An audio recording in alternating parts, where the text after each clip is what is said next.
So nandito kami ni Mark Lloyd ngayon sa paanan ng bundok at hahanapin natin ang isang uri ng punong kahoy na napaka-delikado, napaka-misteryoso. At ito po yung punong kahoy na kapag hindi mo alam ay magkakaroon ka ng makati sa katawan, magkakaroon ka ng pantal-pantal. At kung hindi mo alam kung paano ang gamot na yung mga babanggitin para ikaw ay gumaling sa kahoy na ito ay talagang magtutuloy-tuloy. So mamaya tuturuan ko kayo kung ano yung mga dapat gawin kung sakaling mangyari po to sa inyo. At disclaimer lang sa mga hindi po nagugustuhan yung ating content, pwede po kayong mag-skip.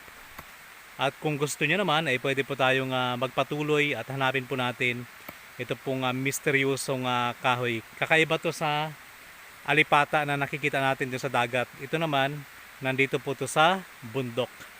So tara, puntahan natin. Dahil ang kahoy na ito ay medyo may kababalaghan.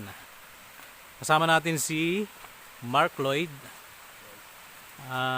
Si Ayon ay day off niya ngayon.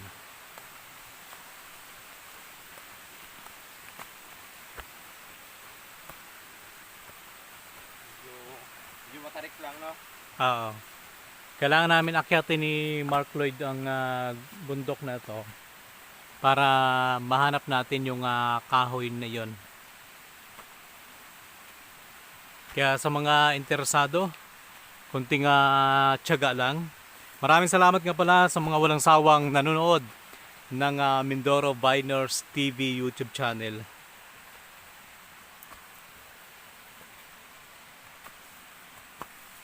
At maraming salamat din sa mga nanonood sa atin pong TikTok account, sa atin pong FB account. Maraming salamat. Dahil sa ngayon po, ang Mindoro Viners TV FB page ay mayroon na pong 200,000 followers. Thank you so much. Maraming salamat. Dahil po yan sa inyo. At kahit pa paano po, ay kumikita na rin kami kahit pa paano. Ano yan, Mark? Ang dugo. Patak ng dugo. Kung ano, parang may patak ng dugo. Tara, ito tayo. So magpapatuloy po tayo. Dito pa lang ay hinihingal na ako. Pero kailangan nating magpatuloy.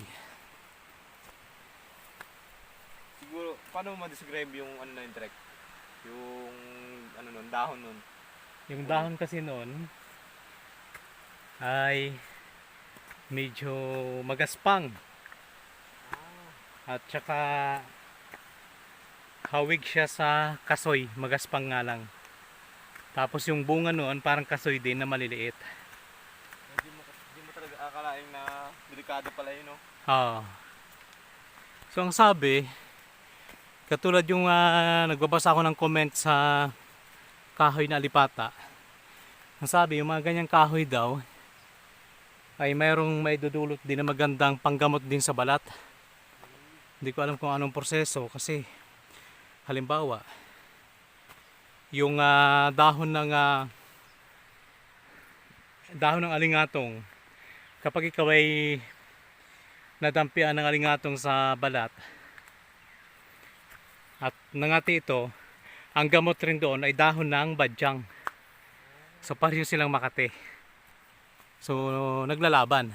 Parang Oo. sila sa ano. Palakasan talaga sila ng power. Kaya gumagaling din kagad. Nakakamangha at nakakabilib. Yung alingatong, ano yun? At badyang, Parehong makate yun. parang makatino. Oo. Ibig sabihin, mas malakas yung katinang badyang. Oo, kasi napapatay niya yung kamandag ng alingatong. Kamandag talaga, no? Kaya nandito na kami ni Mark sa itaas. Wow, ganda, no? Kita natin yung dagat. Kalmada pala ngayon, no? Galing.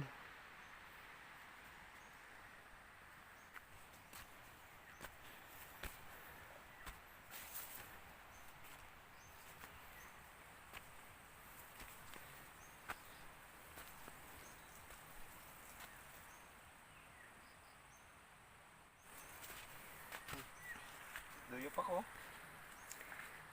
May mga nagukay siguro dito. So nandito na tayo sa itaas ng bundok.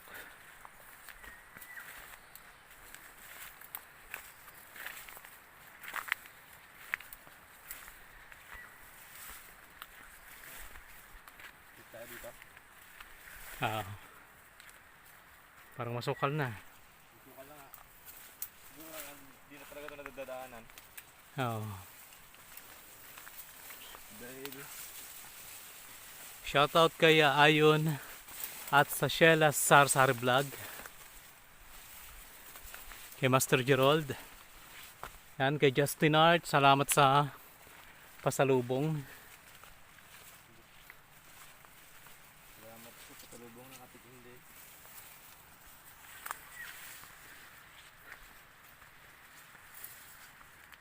Saan po banda yung nakaan na? Dito nga, tingin tayo. Yan. Dito po sukal. Kahirap naman hanapin yon. Yan eh. Parang nagtatago din siya no? Oo. Nandito na kami sa pinakagubat na bahagi pero Bangin mo yan oh. wala pa kami nakita. Bangin talaga yan. Kada dyan. Dito tayo banda? Doon. Dito? Doon sa kan. Dyan. Pinanggalingan.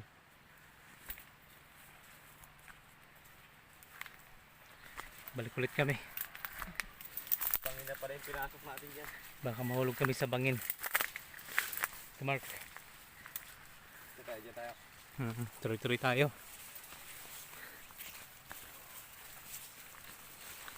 Kay Mama Masilia, shoutout. Kumusta po yung bakasyon dito sa Pilipinas? Nagkataon na bagyo. Yung bakasyon nila. Kay Mary Rose Tatlong Hari. Kina Jenilyn Haliki. Jumar Haliki.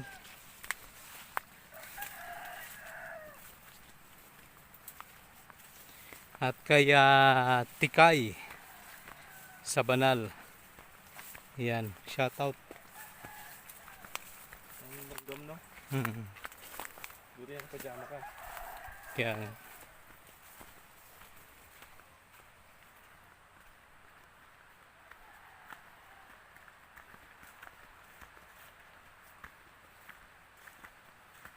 Hi. dito, meron ako nakita dito.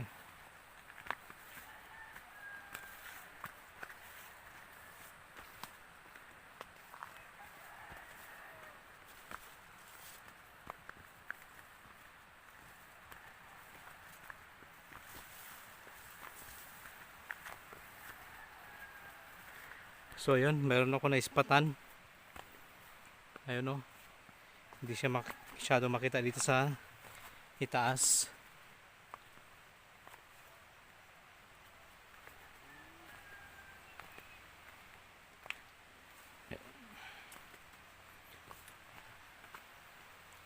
So yan, yung dahon na yan.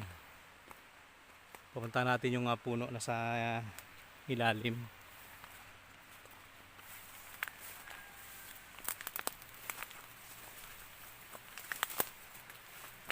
Tabi po. Oo, yan yata. Ha? Hindi. Eto. Eto na. So ito po yung sinasabi natin na puno ng anagas. Ewan sa inyo, Marco, ng tawag. Basta Ano eh. Parang ano sa akin, baguhan lang. sa amin ang tawag nito ay anagas. Yan po yung puno niya. Pag masdan yung maigi, yan yung kanyang mga dahon. Ayan po ang dahon, no? I-zoom natin, Ayan.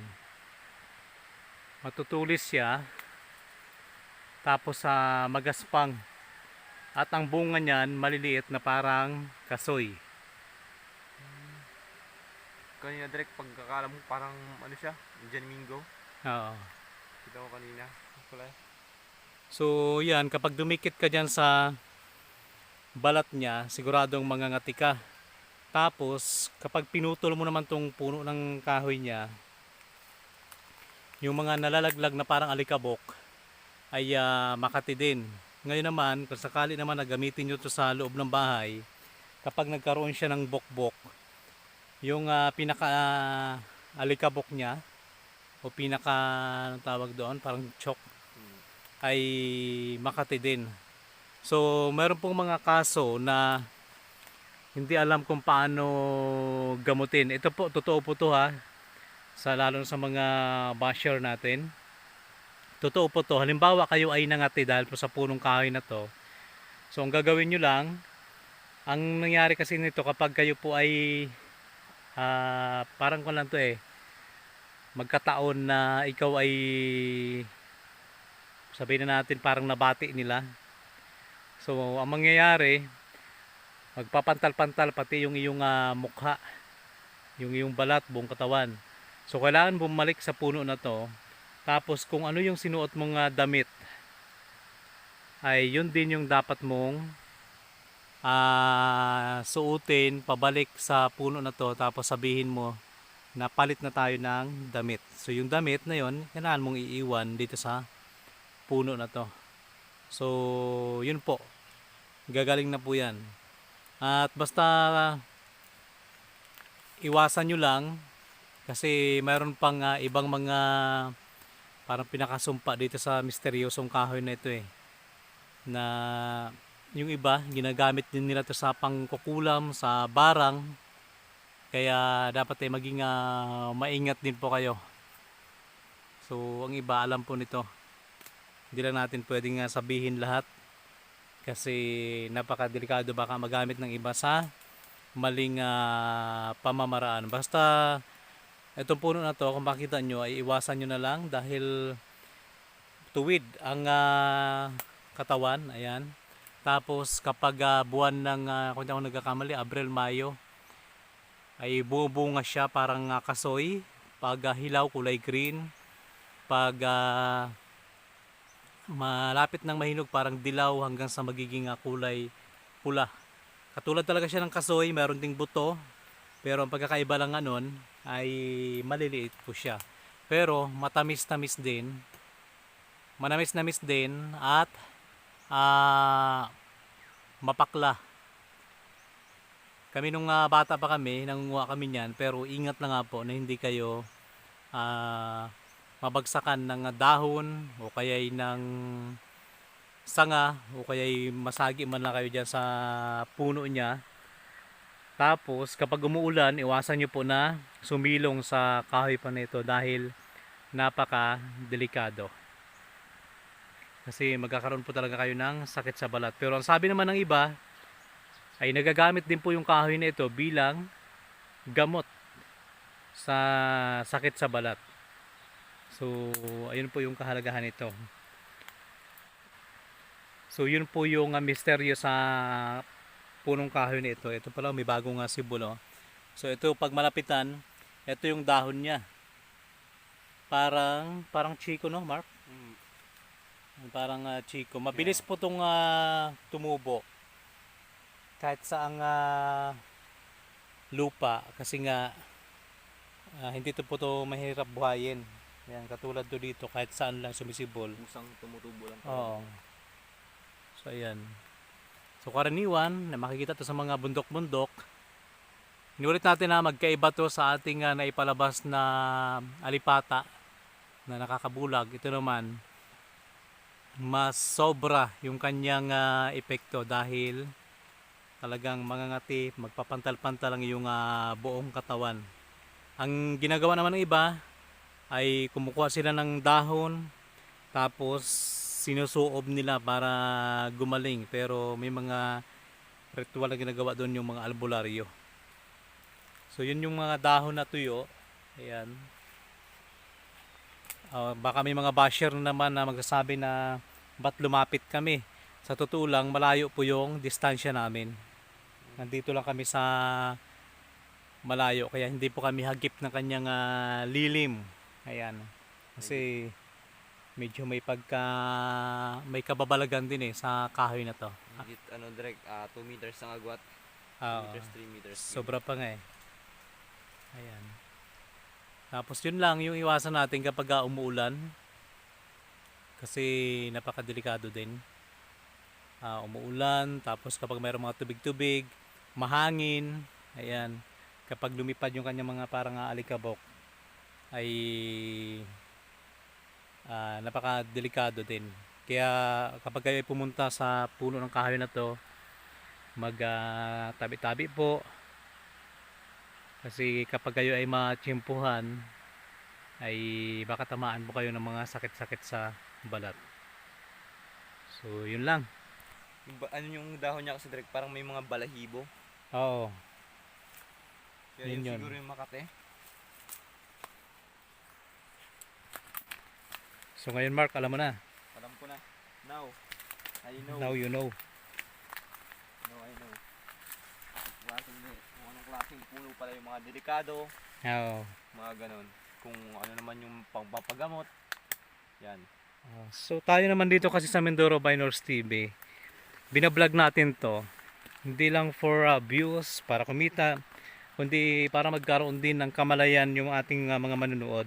Sa susunod natin na pagbablog ay ipapakita din namin sa inyo yung alingatong at saka yung badyang, kung paano sila nagiging gamot at kung paano din sila makakaapekto sa ating balat. Katulad ng alingatong, ito po ay makati kapag tumama sa balat mo, sobrang kati talaga. Pero yung ugat po nun ay nilalaga panggamot po sa iba't ibang uri ng sakit. At kapag tayo naman po ay nangati dahil sa alingatong, katulad ng nabanggit namin kanina, ang gamot lang po doon ay dahon po ng badyang o kaya yung kanyang katas din ng badyang. Yung dagta. Oo, yung dagta niya rin. Yun na rin yung ipapahid. Sa sunod, magde-demo tayo. Lagyan natin si Mark ng dahon ng alingatong at gagamutin din natin gamit yung dahon ng yung badyang. Sige. Subukan natin yan. Subukan natin. So ayun po, maraming salamat sa pagsama niyo po sa amin at sa mga bago pa lamang dito po sa ating YouTube channel. Huwag niyo po kalimutang mag-subscribe at pakipindot rin po ng bell button para lagi po kayong updated sa mga kakaibang video na ating pong ina-upload bawat araw. So mula po dito sa kabundukan, kasama natin si Mark Lloyd Tagalog. Ako naman po ang inyong lingkod, MJ Rivera. Maraming salamat and God bless, guys. bye-bye!